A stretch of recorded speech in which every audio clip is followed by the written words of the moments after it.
क्या चीन पाकिस्तान को पी जाएगा आने वाले समय में?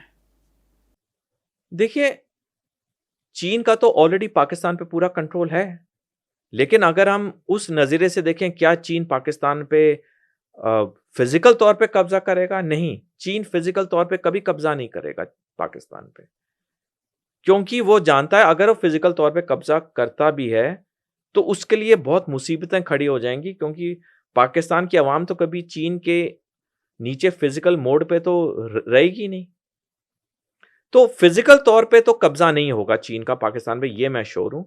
लेकिन आज की तारीख में भी पाकिस्तान की हर डिसीजन पे चीन का एक बहुत बड़ा हाथ है। और एक एग्जांपल देना चाहूंगा, असीम मुनीर का फील्ड मार्शल बनना, असीम मुनीर का जिंदगी भर के लिए चीफ ऑफ डिफेंस फोर्सेस बनना, चीफ ऑफ डिफेंस फोर्स की पाकिस्तान में अपॉइंटमेंट बनना, ये सारा चीन की वजह से हुआ है, जिसपे मैंने डिटेल लेख भी लिखा है। ये जो सारी चीजें पाकिस्तान में हो रही हैं, असीम मुनीर का इतना शक्तिशाली होना, चीफ ऑफ डिफेंस फोर्स बनना, ये सारों का एक लक्ष्य है चीन का, भारत पर टू फ्रंट वॉर जो 2030 के बाद कभी भी हो सकती है। और इसके लिए मैं दो बयान बताना चाहूंगा। पिछले साल 17 मार्च को जनरल उपेंद्र द्विवेदी, जो कि भारतीय थल सेना के सेनाध्यक्ष, उन्होंने बयान दिया, भारत पे टू फ्रंट वॉर प्रोबेबिलिटी नहीं है, रियलिटी है, यानी कल्पना नहीं है, वास्तविकता है। और पिछले साल ही 9 जुलाई को जनरल अनिल चौहान, जो कि चीफ ऑफ डिफेंस स्टाफ है भारतीय सशस्त्र बल के, उन्होंने बयान दिया, जिस तरह से चीन, पाकिस्तान और बांग्लादेश की नजदीकियां बढ़ रही हैं, ये आने वाले समय में भारत की सुरक्षा और अखंडता के लिए दिक्कत पैदा करेंगी, अनकोट।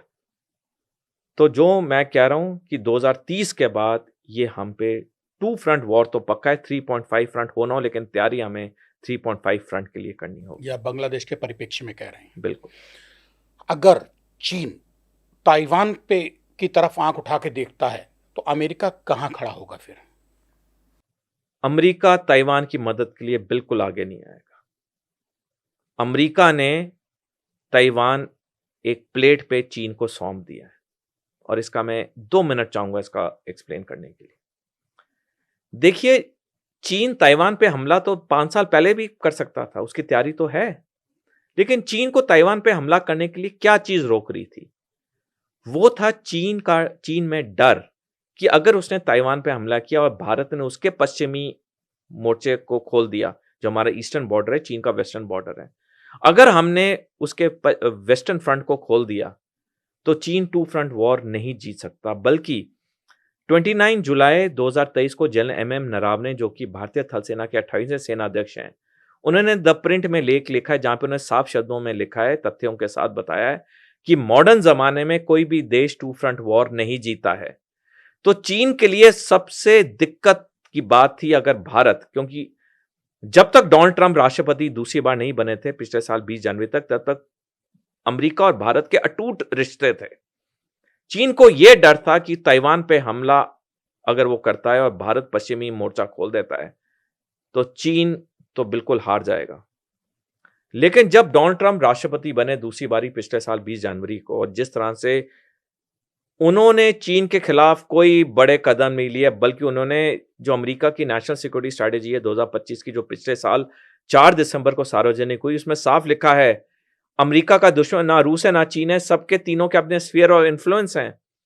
यही बात मैंने पिछले साल 31 अगस्त को लेख में लिखी थी कि एक G3 अलायंस बन चुका है, अनौपचारिक अलायंस है, जिसमें तीनों महाशक्तियां इकट्ठे हैं।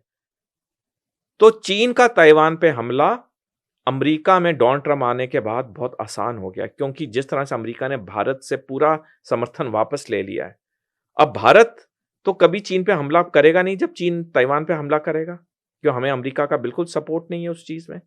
दूसरा, अमेरिका ताइवान के लिए कोई मदद नहीं करेगा, क्योंकि अमेरिका ने तो साफ कह दिया कि चीन उसका दुश्मन है ही नहीं। तो ताइवान तो बिल्कुल एक प्लेट पे, एक प्लेटर पे डोनाल्ड ट्रंप ने चीन को दे दिया। अब तो जिस तरह से पिछले साल, 1 मिनट और चाहूंगा, पिछले साल जो अमेरिकी सेना पेंटागन ने जो अपनी संसद को, कांग्रेस को रिपोर्ट सबमिट की है 23 दिसंबर को, उसमें साफ लिखा है कि 2027 के अंत में चीन ताइवान पे हमला करेगा, और 1.5 पौने 2 साल की बात है। तो अमेरिका ताइवान की मदद के लिए कभी आगे नहीं आएगा।